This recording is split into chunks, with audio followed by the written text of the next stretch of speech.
Aún siento el escozor. No, no es el golpe. No, el moratón ya es historia, una mancha fea que desapareció gracias a la pomada que José me dio. Es la memoria lo que me quema. La palma de la mano del señor Rodrigo impactando contra mi mejilla.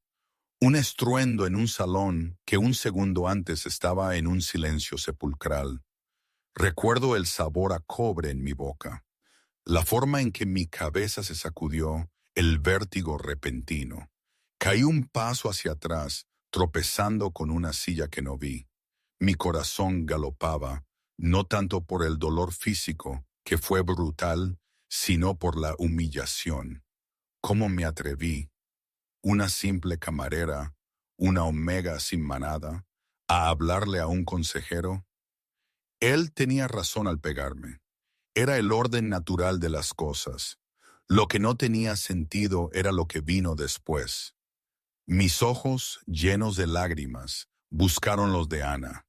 La pequeña estaba allí, pegada a la silla, sus ojos ya no de un dulce color avellana, sino un ámbar salvaje y amenazante. Las cucharas en la mesa vibraban. El cristal de las copas temblaba. Ella se iba a romper, y en ese instante, mi miedo se desvaneció, reemplazado por una furia fría que nunca había sentido. Nadie lastima a Ana, nadie. Fue un pensamiento tan instintivo, tan puro, que me sorprendió, y entonces él se movió. Carlos, el rey Alfa, un destello oscuro. Ni siquiera lo vi venir, pero de pronto, señor Rodrigo ya no estaba ante mí. Estaba contra la pared opuesta, con Carlos sujetándolo por la garganta. Su rostro, no era su rostro. Sus facciones se habían distorsionado. Los colmillos, los que solo había visto en mis peores pesadillas, ahora eran reales, blancos y afilados. Sus ojos brillaban con un fuego dorado tan intenso que no se podía mirar directamente. Y el gruñido, un sonido gutural que hizo que el suelo mismo vibrara. La tocaste, siseó. Tocaste a la mía, la mía. La palabra resonó en el comedor, más potente que cualquier trueno. Me quedé helada. ¿La suya? ¿Qué significaba eso? Un sirviente no era suyo de esa manera. Solo lo era un compañero. Una parte, dicen. Aunque Carlos odiaba esa palabra. Nunca usaba esas palabras cursis que otros alfas usaban para describir su unión con sus parejas. Siempre buscaba una manera de decir que nos pertenecíamos de una forma única, sin clichés. Pero esa vez el instinto lo superó. Hace meses, o quizás fue un año, ya no recuerdo bien el tiempo, y tampoco es que importe la verdad, me sentía tan invisible como el aire que respiraba en la mansión Piedra Gris. O, como se llamaba antes, el Castillo de Toledo, por alguna razón. Siempre me ha gustado el olor a metal y piedra antigua de Toledo, pero la finca Piedra Gris era diferente, más fría. Recuerdo que había empezado en la gala de la Luna de Plata. Servía champán, esquivando los roces de los invitados y sus miradas de suficiencia. Mis pies dolían en mis zapatos baratos y desgastados, pero no era algo nuevo. Ser una omega sin manada en el mundo de los lobos te enseñan a aguantar el dolor, tanto el físico como el emocional. Vi a Ana por primera vez esa noche.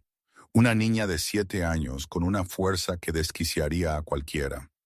Estaba de pie sobre la mesa de ébano, el candelabro retorcido en sus manos. «Tócame», siseó a los guardias, su voz cargada de una potencia demasiado grande para su pequeño cuerpo. «Y os romperé». Era un huracán en miniatura, el centro de un desastre de cristal roto y caras horrorizadas. Su padre, el mismísimo Rey Alfa, el que hacía temblar a los hombres con solo nombrarlo, estaba congelado, mirándola impotente. El caos era un concierto de gritos, de cuerpos que chocaban. Mi mente omega, Mi maldita naturaleza que me hacía sentirlo todo, percibió su angustia como un peso físico. El aire a su alrededor crepitaba con electricidad, olía a ozono y pánico. Se está ahogando, pensé, mientras veía al rey sujetarla con fuerza por el hombro. Él la sujetaba como a una prisionera, no como a una hija. Cuando ocurrió la explosión, el duque de Huesca intentó pellizcarle la mejilla y Ana soltó una oleada de energía cinética que hizo volar los centros de mesa. No me sorprendió. Había sentido la presión acumulándose, como la caída de la presión barométrica antes de un tornado. Mi jefe, Gorka, un hombre nervioso como una rata, me agarró del brazo. ¿A dónde vas? ¡Aléjate! Esa niña es un monstruo. Me solté. No es un monstruo, tiene 7 años. Y caminé hacia el círculo de destrucción, ignorando el cristal que se clavaba en mis rodillas. No miré al rey, miré a Ana. Él estaba dando un paso hacia ella, su energía oscura y aterradora, listo para doblegar la voluntad de la niña. Yo conocía esa mirada. La había visto en mi propio padre antes de huir de casa. Era la mirada de un hombre que creía que la fuerza era el único lenguaje. No tienes que romperlos, pequeña loba, le dije en voz baja, mi voz suave, por debajo del pánico, en una frecuencia de pura calma. Solo tienes que decirles que estás cansada. La cabeza de Ana se giró hacia mí. Sus ojos estaban salvajes, un ámbar cambiante. Levantó el candelabro. Aléjate, te haré daño. Puede que sí, concedí fácilmente. No me inmuté. Mantuve una postura abierta, sumisa, pero sin miedo. Liberé mi propio aroma, no el perfume barato que usaba para enmascararlo, sino mi verdadera esencia. Sutil, normalmente oculta. Vainilla, lluvia y papel viejo. Un aroma de seguridad. Pero no creo que quieras. Creo que te duelen los oídos. Ana parpadeó. El candelabro bajó una pulgada. ¿Qué? La música, susurré. Los violines chillilleran como gatos moribundos, ¿verdad? A Ana se le abrió un poco la boca. Sí, duele. Y ese hombre, señalé con un dedo delgado hacia el duque de Huesca, que ahora se encogía. Huele a tabaco quemado y leche agria. Te puso enferma. Las lágrimas brotaron de repente en sus ojos. El brillo dorado se desvaneció, dejándolos de un profundo y aterrorizado color avellana. Intentó tocarme la cara. Lo sé, le dije. Le extendí una mano, con la palma hacia arriba. Sin exigencias, solo una oferta. Aquí hay demasiado ruido. Conozco un lugar en la cocina donde el congelador zumba. Bloquea todo. Y tengo un alijo de fresas con chocolate que se suponía que iba a servir al gordo diplomático. Pero creo que tú las necesitas más. Todo el salón quedó en silencio. Cientos de los lobos más poderosos de la península ibérica contenían la respiración. Carlos me miró, aturdido. Había visto a guerreros encogerse ante su hija. Había visto a niñeras rogar piedad. Pero esta mujer esbelta, con un uniforme de camarera manchado y el pelo escapando de mi moño desordenado, había caminado hasta la zona de explosión y simplemente le había hablado. Ana miró a su padre, luego a mí. El arma en su mano cayó al suelo. Chocolate, susurró. Con chispas, prometí. Ana se desplomó. La cogí. Fue una infracción de protocolo tan grave que podría ser castigada con prisión. Tocar a la heredera real sin permiso. Pero yo la abracé, meciéndola suavemente. Aquí estoy, murmuré, acariciándole el pelo enredado. Respira, solo respira. Carlos dio un paso adelante, rompiendo el hechizo. Ana. Levanté la vista. Mis ojos se encontraron con los del rey. Por un segundo, el mundo se detuvo. Él esperaba miedo. que bajara la vista, que ofreciera mi cuello en sumisión. Ese era el orden natural. Él era el rey alfa, yo una omega. Pero no bajé la vista. Mis ojos eran de un sorprendente gris claro y ardían con una feroz protección que los sorprendió. Miré al hombre más poderoso del mundo y le lancé una mirada que claramente decía, «Aléjate». «Necesito un minuto, Su Majestad», dije, mi voz ligeramente temblorosa, pero firme. «Por favor». La audacia, la pura audacia suicida. Carlos se detuvo. Miró a su hija que estaba escondiendo su rostro en mi cuello, inhalando ese aroma a lluvia y vainilla. Por primera vez en meses, los hombros de Ana se relajaron. La tensión abandonó su cuerpo. Carlos miró a sus guardias, que esperaban su orden para arrestarme. Miró a la corte, que susurraba el escándalo. Luego me miró a mí. «Llévala a la cocina», ordenó Carlos, su voz áspera. «Vigiladlas, si alguien las molesta, echadlo». Asentí una vez, me levanté con la niña aún agarrada a mi mano y conduje a la princesa lejos de los escombros. Al pasar, Carlos percibió mi olor.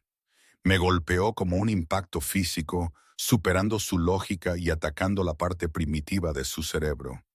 No olía a sirvienta, olía a descanso. Lo vi desaparecer por las puertas batientes. Me despidieron antes de que terminara la gala. Gorka, el gerente, me pilló junto al muelle de carga mientras intentaba escabullirme. «Avergonzaste a la empresa. Tocaste a la princesa. Tienes suerte de no estar en un calabozo, chica estúpida». «La ayudé», dije, aferrando mi abrigo fino. El aire de la noche era helado, calando mi delgado uniforme. «Te extralimitaste. Vete, no vuelvas por tu cheque». Caminé las 5 millas hasta mi apartamento en Cádiz, bajo la lluvia. Mi apartamento era un estudio del tamaño de un armario en el deteriorado barrio del Hierro. Olía a humedad y a la comida de los vecinos. Me senté en mi colchón lleno de bultos, tiritando, y conté mi dinero. 70 euros. El alquiler vencía en 3 días. Me cubrí la cara con las manos. «Estúpida», me susurré a mí misma. «¿Por qué tuviste que hacerte la heroína?» Pero sabía por qué. No podía ver a un niño romperse. Recordaba lo que se sentía al ser pequeña, incomprendida y aplastada bajo el peso de las expectativas de un alfa. Mi propio padre me había exiliado por ser débil, por ser una omega que prefería los libros a las peleas. Me quedé dormida con el sonido de la lluvia y la ansiedad corrosiva de la pobreza. La mañana siguiente no me despertó la alarma, sino un golpe en la puerta. Me levanté de un salto, el corazón latiéndome a 1000. ¿Había cambiado de opinión el rey? ¿Enviaba guardias para arrestarme por agredir a la princesa? Abrí la puerta una rendija, dejando puesta la cadena. En mi pasillo mugriento estaba un hombre con un traje de carbón hecho a medida. Era enorme, llenaba el marco, pero no era el rey. Era el hombre que había visto al lado del rey, el Beta José. «¿María Yorca?», preguntó José. No parecía agresivo, parecía cansado. «¿Quién pregunta?» «El rey Carlos Moreno solicita su presencia». «¿Solicita?», me reí nerviosamente. «O exige con Carlos, la línea es borrosa». José admitió con una leve sonrisa. «Prepare su maleta, señorita Yorca». «¿Mi maleta? ¿Por qué?» «Solo venga conmigo». Dudé. No tenía trabajo, ni dinero, y si el rey quisiera hacerme daño, no enviaría a un beta educado con traje. Enviaría un escuadrón. Descolgué la cadena. El viaje a la finca Piedra Gris fue silencioso. El coche costaba más que todos mis ingresos de por vida. Condujimos fuera de la ciudad por carreteras de montañas sinuosas hasta que el castillo apareció a la vista. Era una fortaleza de piedra oscura y cristal encaramada en un acantilado con vistas al mar tormentoso. Parecía solitario. José me guió a través de las enormes puertas dobles, por pasillos bordeados de antiguos tapices y armaduras, hasta una biblioteca que olía a cuero y tabaco. «Espere aquí», dijo José, y se fue. Me quedé en el centro de la sala, sintiéndome pequeña. La chimenea era lo suficientemente grande como para asar un buey. Encima de la repisa colgaba un retrato del rey y una mujer, hermosa, etérea, con unos ojos que reconocí como los de Ana. La difunta reina murió hace 4 años. Me di la vuelta. Carlos Moreno estaba en la puerta. No llevaba sus galas de fiesta. Llevaba un simple jersey negro y vaqueros oscuros, pero parecía aún más peligroso. Su presencia llenó la habitación, una pesada presión estática que hizo que el vello de mi brazo se erizara. No quise quedarme mirando, dije, bajando la mirada. «Mírame», ordenó Carlos. Me obligué a levantar la barbilla. Costó un esfuerzo. Todo en mi biología omega me gritaba que me sometiera a este alfa principal. Carlos se acercó. Se movía como una pantera, silencioso, fluido, depredador. Me rodeó, inspeccionándome como un caballo en una subasta. «No tienes manada», afirmó. «Exiliada del clan Yorca en el norte cuando tenías 16 años. ¿Por qué?» «No encajaba», dije vagamente. «Te negaste a un apareamiento arreglado», corrigió Carlos, sosteniendo una carpeta. «Con un beta 3 veces mayor que tú. Huiste». Me puse rígida. Quería elegir. «Y ahora sirves canapés a aristócratas que no saben tu nombre». Carlos se detuvo frente a mí. Estaba cerca, demasiado cerca. Podía olerlo. Cedro, hierro frío y algo ferozmente masculino. Hasta anoche. «Solo quería ayudarla», dije. Tenía miedo. «Ella nunca tiene miedo», gruñó Carlos. «Es aterradora. Ha enviado a 3 hombres adultos al hospital este mes, pero anoche durmió 10 horas. No ha dormido toda la noche en años». Carlos arrojó el archivo sobre un escritorio. Se apoyó contra la madera de caoba, cruzando los brazos. «Tengo una proposición para ti, María Yorca». «No soy niñera», dije rápidamente. «Bien. Las niñeras son inútiles. Necesito una adiestradora». «¿Una qué?» «Ana es única», dijo Carlos, eligiendo sus palabras con cuidado. «Sus poderes crecen más rápido que su control. El Consejo quiere enviarla a un centro correccional, que es una forma educada de decir una prisión para lobos volátiles». Abrí la boca. «Es una niña. No puede permitirles». «Soy el rey. Normalmente hago lo que quiero, pero no puedo gobernar un reino si estoy constantemente en guerra con mi propia heredera. Necesito a alguien que pueda centrarla, alguien a quien escuche, alguien que no huela a miedo». Me miró intensamente. «Eres la primera persona a la que no atacó. No sé por qué. Quizás sea tu magia omega. Quizás sea pura suerte. No me importa». «¿Qué me pide?» «Vive aquí, sé su compañera, manténla en calma, enséñale a existir en el mundo sin destruirlo. Prepárala para la ceremonia del equinoccio en 2 meses. Si puede estar a mi lado durante la ceremonia sin un incidente, el consejo cederá». Miré alrededor de la intimidante habitación. «¿Y si fallo?» «Y volverás a la calle», dijo Carlos, su voz ligeramente quebrada. «¿Y el pago?», pregunté, intentando sonar práctica, aunque mi corazón se rompía por la pequeña. 50,000 al mes, más alojamiento y comida. Me ahogué. Eso era más dinero del que podía imaginar. Era libertad. «Yo tengo condiciones», tartamudeé. Carlos levantó una ceja. Claramente no estaba acostumbrado a que la gente negociara. «¿Condiciones?» No soy una sirvienta, dije, mi voz ganando fuerza. Si hago esto, lo hago a mi manera. No me socave delante de ella. No le grite cuando estoy trabajando. Y le respondo a usted, no a sus guardias, no a sus consejeros, solo a usted. Carlos se acercó de nuevo. El aire entre nosotros crepitó. Me miró, sus ojos dorados escrutando mi rostro. Vio el miedo, sí, pero también vio acero. Una sonrisa lenta y peligrosa se extendió por el rostro del rey Alfa. Lo transformó, haciéndolo parecer menos una estatua y más un hombre. Un hombre muy guapo. De acuerdo, dijo Carlos. Me extendió la mano.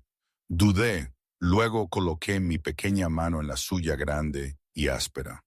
Una electricidad aguda y chocante nos recorrió a ambos. Las pupilas de Carlos se dilataron al instante. Contuve la respiración. Carlos no se apartó. Me sujetó la mano un segundo de más, su pulgar rozando mis nudillos. Bienvenida a la guarida del león, María, susurró. Intenta que no te coman. Un momento, aquí tengo que parar un poco. Toda esta situación, con el rey Carlos y la pequeña Ana, era, si lo pienso bien, completamente absurda. Quiero decir, piensen en ello. Un gobernante de siglos, que controlaba reinos, y de repente me tenía a mí, una omega cualquiera, en su castillo, con el futuro de su hija en mis manos. ¿Qué demonios? En mi pueblo natal, en Galicia, habríamos dicho, este tío está como una cabra, un alfa buscando la calma de una omega. Era como si el mundo estuviera al revés. Quizás ese era el problema, ¿no? Era demasiado real, demasiado inesperado para ser verdad. No lo sé, realmente no lo sé, pero volvamos a la historia. Necesito poner orden en mis recuerdos. La finca Piedra Gris no era un hogar. Era un mausoleo de piedra fría y recuerdos aún más fríos. Eso lo aprendí en mi primera hora. Mi habitación era lujosa, una suite en el ala este con sábanas de seda y una vista al mar embravecido, pero me sentía aislada. El personal, en su mayoría betas que se movían con precisión militar, evitaban mi mirada. Para ellos yo era un cadáver andante. Ninguna adiestradora duraba más de una semana. Las apuestas en la cocina pronosticaban mi huida para el jueves, pero no huí. Desempaqué mis escasas pertenencias, 3 jerseys gastados, una foto de mi madre y una copia maltratada de Orgullo y Prejuicio, y fui directamente a los aposentos de la princesa. Lo que encontré me rompió el corazón. La habitación de Ana era enorme, pero carecía de color.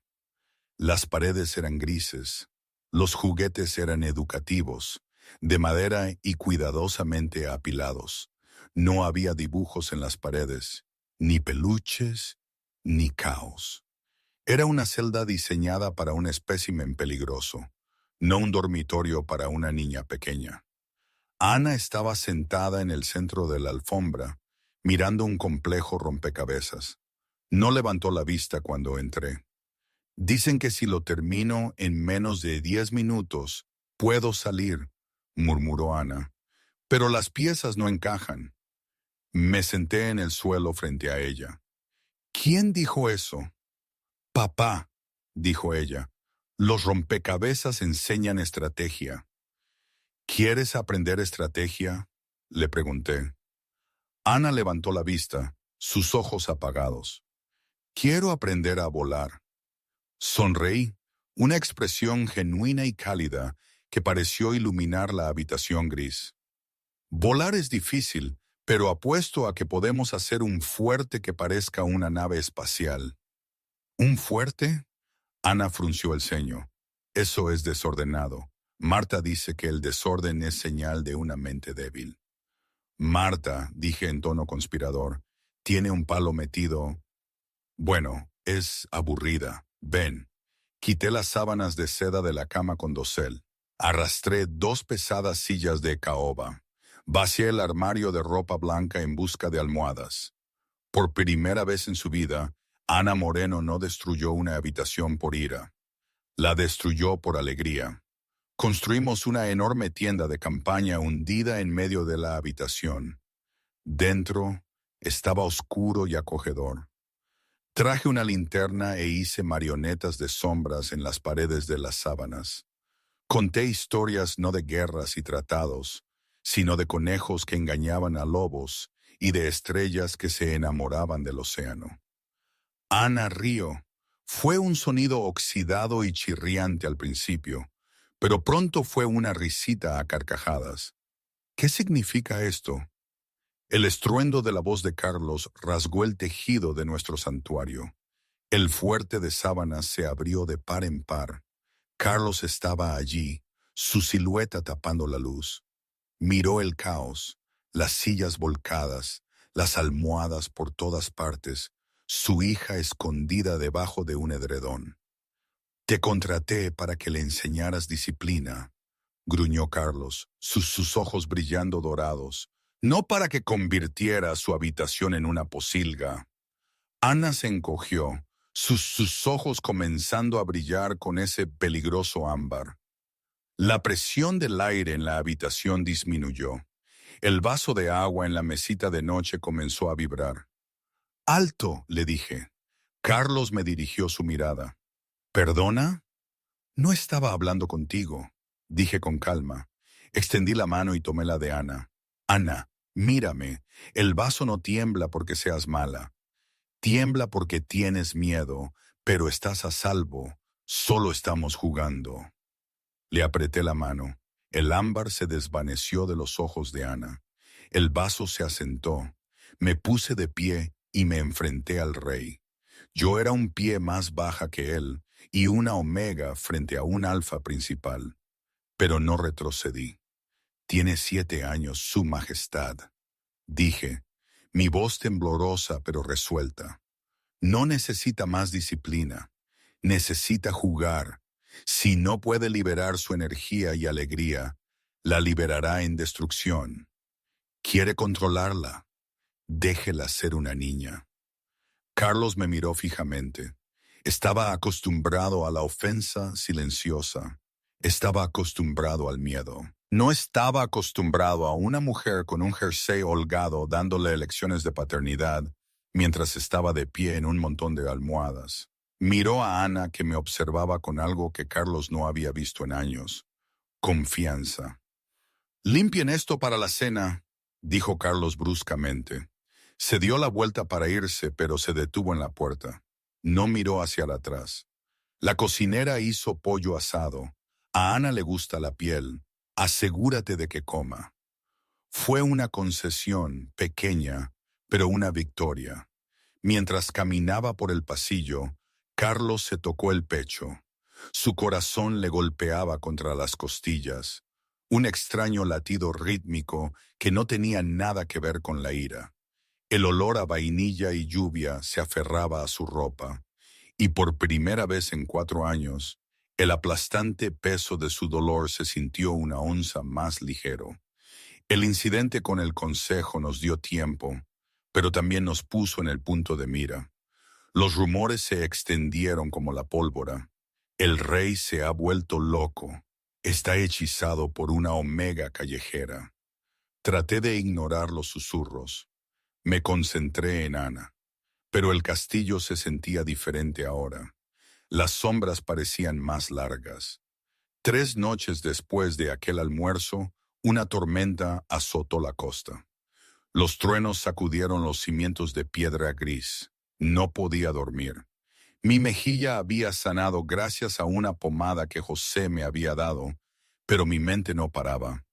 No dejaba de revivir el momento en que Carlos había inmovilizado a señor Rodrigo contra la pared. La mía. Me levanté para buscar agua y revisé a Ana. La cama de la princesa estaba vacía. El pánico, frío y agudo, me atravesó el pecho. «Ana». Revisé el baño, vacío. Corrí al pasillo. «Ana». La encontré en el ala oeste, el ala prohibida, el ala donde las habitaciones de la difunta reina se mantenían preservadas en el tiempo. Ana estaba de pie frente a un enorme retrato de su madre. Sostenía una pequeña caja de terciopelo. «Me asustaste», suspiré, corriendo hacia ella. «La oí», susurró. Me estaba llamando. «¿Quién, mamá?» «Dijo que tiene frío». Me arrodillé. «Cariño, tu mamá se fue». «No», insistió Ana. Abrió la caja de terciopelo. Dentro había un hermoso medallón de plata. «Me dijo que encontrara esto. Dijo que el hombre malo lo escondió». Fruncí el ceño. Tomé el medallón. Estaba frío al tacto. Lo abrí. Dentro no había una foto, sino un pequeño trozo de papel doblado y un mechón de pelo. Desdoblé el papel. Estaba escrito con una mano temblorosa. «Está cambiando la medicina. Me siento más débil cada día. Si muero no fue la enfermedad. Fue el té. Protege. No dejes que se acerque a ella». Mi sangre se heló. ¿Él? ¿Quién era él? ¿Carlos? «¿Qué dice?», preguntó Ana. «Nada», mentí rápidamente, metiéndome el papel en el bolsillo. «Solo un poema». «Dame eso». Me di la vuelta. Al final del pasillo oscuro no estaba Carlos, sino José, el beta amable y cansado, el hombre que me había traído hasta aquí. Pero no sonreía ahora. Sostenía una linterna y el haz apuntaba fijamente a mi cara. «José», dije, mi voz temblaba. «Nosotras solo». «No deberías estar aquí, Maguía», dijo José en voz baja. Comenzó a caminar hacia nosotras. «Haces un trabajo tan bueno con la niña. ¿Por qué tuviste que ir a escarbar?» «No lo hice». «Dame el medallón». «¿Por qué?» Di un paso atrás, tirando de Ana detrás de mí. «¿Por qué?», dijo José, metiendo la mano en su chaqueta y sacando una jeringuilla. «Algunos secretos están destinados a permanecer enterrados, y el rey no necesita saber que su esposa fue asesinada. Le destrozaría.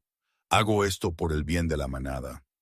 No era el amigo leal, era el arquitecto de la tragedia. «¡Corre!», susurré. «¿Qué? ¡Corre!», grité y empujé a la niña por el pasillo. Me giré para enfrentarme al beta, armada solo con el instinto de una madre y un secreto aterrador. José se abalanzó. No grité pidiendo ayuda. Grité por el rey.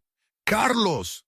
Un relámpago, fugaz y terrible, iluminó la silueta de una bestia que cargaba por el corredor.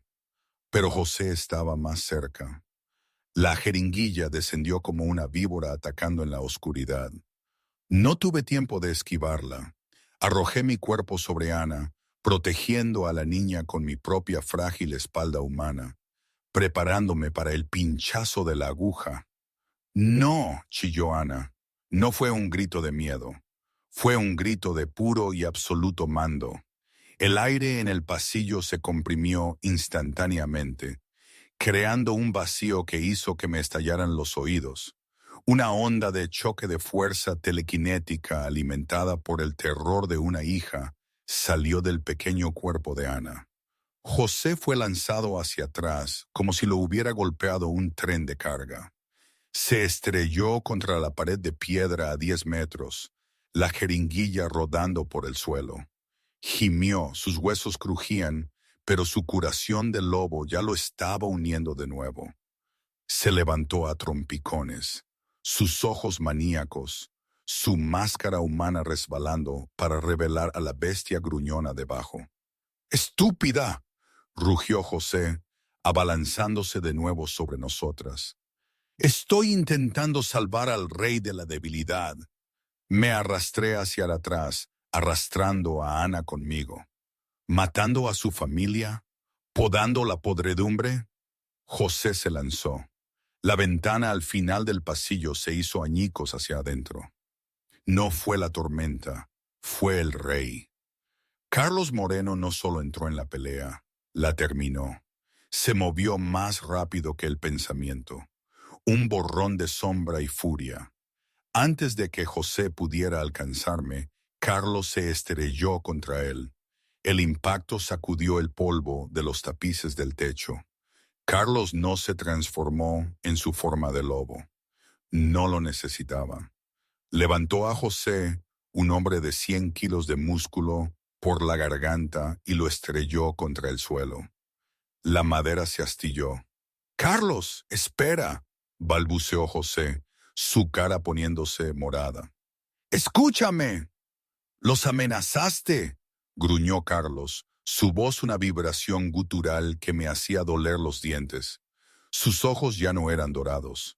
Eran pozos negros de ira absoluta. «Sostuviste un arma contra mi hija». «Lo hice por la manada», siseó José, arañando el agarre de hierro de Carlos. «La reina te estaba ablandando, Carlos. Quería tratados de paz. Quería que dejáramos de expandirnos. Estaba envenenando tu ambición con su pacifismo. Tuve que eliminarla. Y la niña está rota. Es inestable.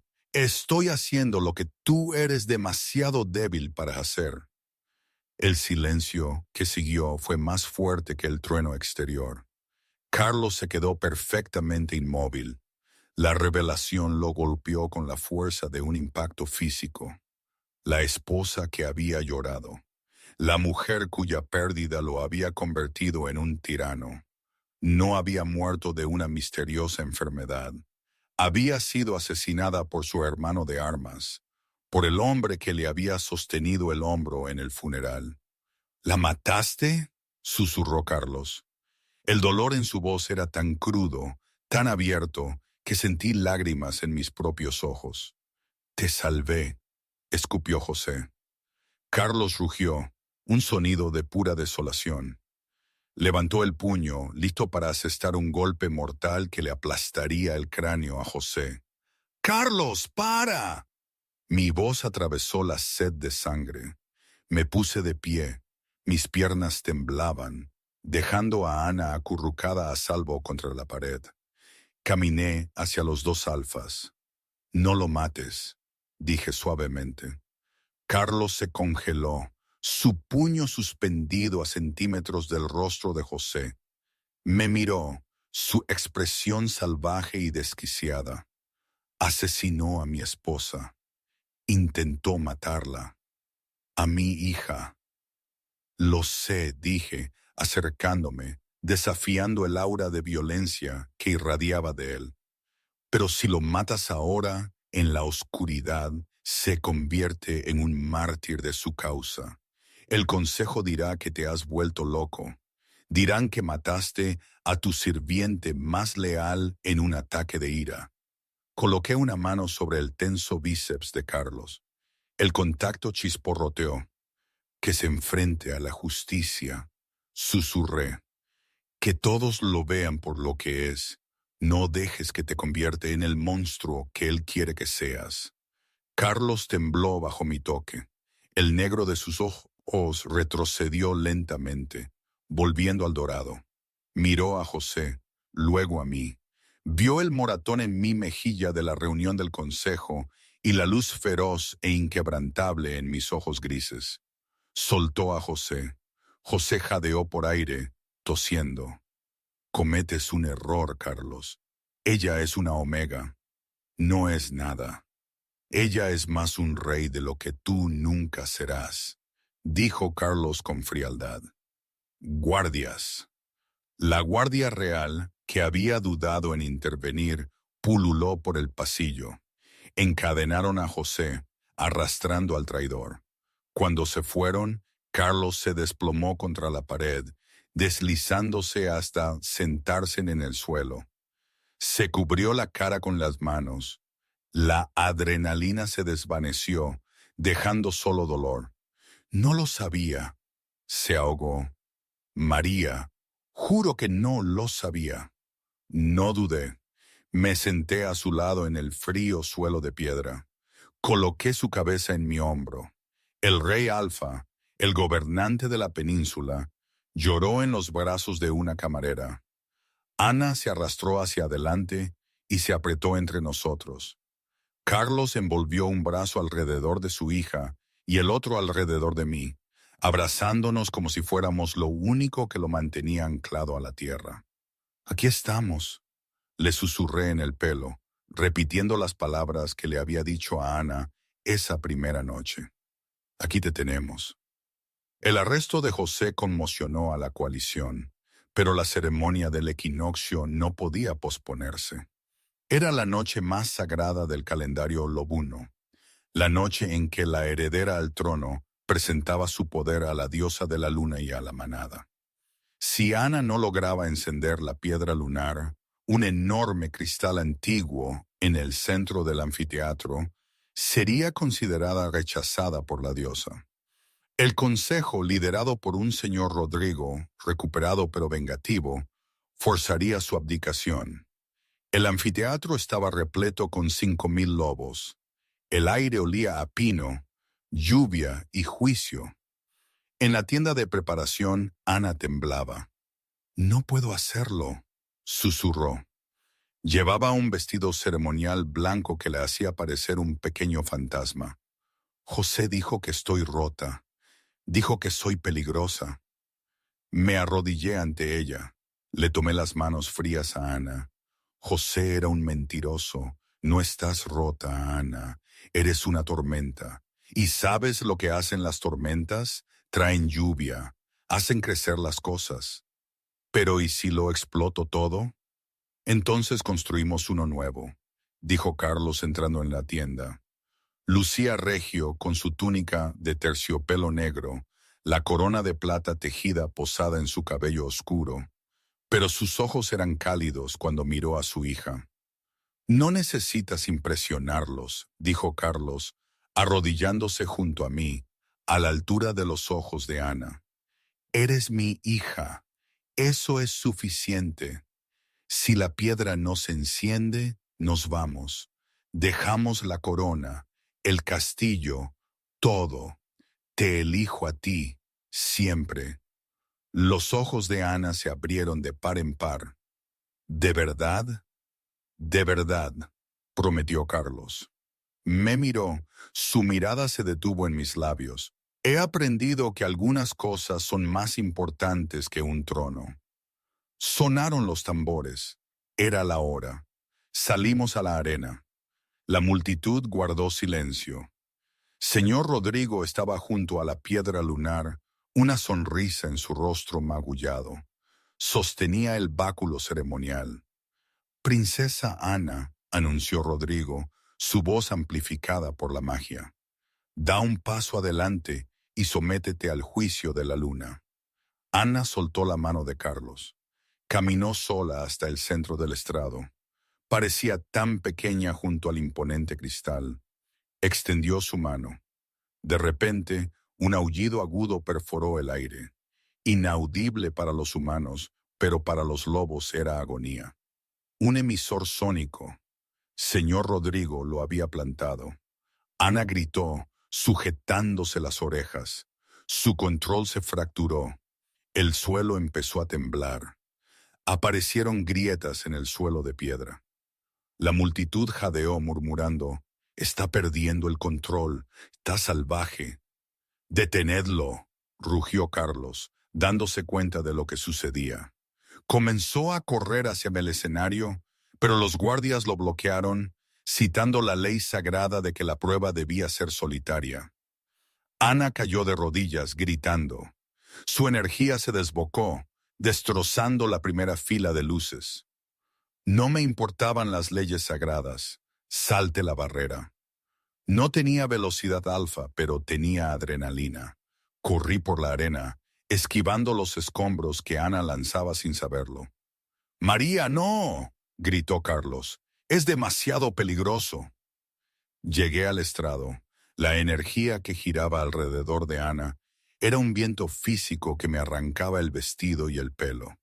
Era como estar dentro de un tornado. Me dejé caer de rodillas y aparté las manos de Ana de sus orejas. «¡Mírame!», grité por encima del rugido del viento. «Concéntrate en mí, Ana. Ignora el ruido». Me duele, sollozó Ana, sus ojos brillando con un blanco cegador e inestable. Lo sé, grité. Le apoyé la frente a la suya. Busca el lugar tranquilo, busca las fresas con chocolate, busca el fuerte. Dale el dolor a la piedra. No lo contengas, empújalo hacia la piedra. Ana jadeó, aferrándose a mi ancla mental. Canalizó la agonía, el miedo y el dolor sónico. Lo expulsó de su cuerpo y lo dirigió directamente hacia la piedra lunar. El cristal no solo se encendió, estalló. Un haz de luz plateada pura se disparó hacia el cielo nocturno, atravesando las nubes.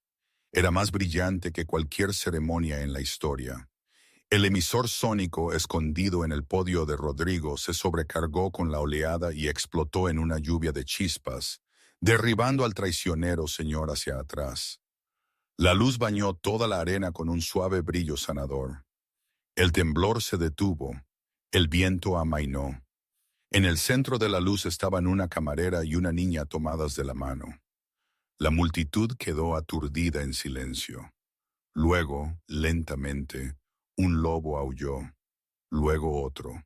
Luego 5000 gargantas elevaron una canción de aceptación al cielo. Carlos rompió el cerco de los guardias y corrió hacia el estrado.